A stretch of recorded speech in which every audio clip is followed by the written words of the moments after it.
Hey everyone, Gil here at Gray Man Prepping. On today's episode of Your Prep for Today, I'm going to tack on to one I did almost a year ago about fishing gear, fishing poles, lures, and spinners.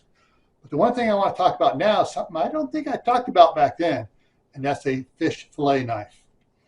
And this is one I've had for,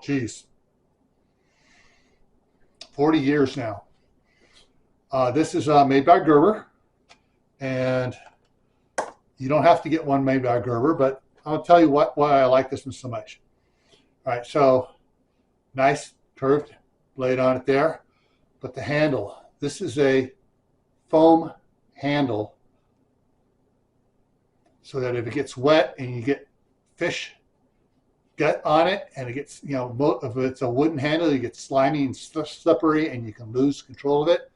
This one, with its high points on it here, it's really comfortable to hold and use.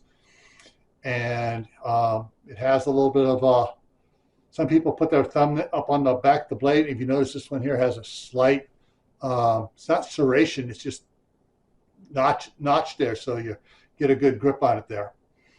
And yeah, I love this one. But find a knife that works for you. If you're going to even have to thinking about fishing at all, make sure it's going to be one that you can use for years, last for years, and it feels good, and it's functional and works good for you. All right, so that's your prep for today. You don't have to go fishing, but if you have a place to fish and it's fish that's you want to eat, get a knife that helps you take care of harvesting them, all right?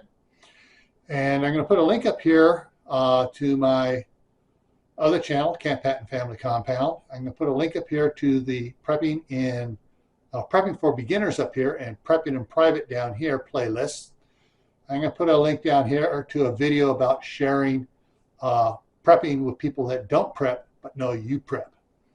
Or even if they don't know you prep, but they're someone you care about and you want them to get prepping. All right, so you want to make sure everyone that knows you're prepping is prepping too, because, well, you want them coming over and taking your stuff from you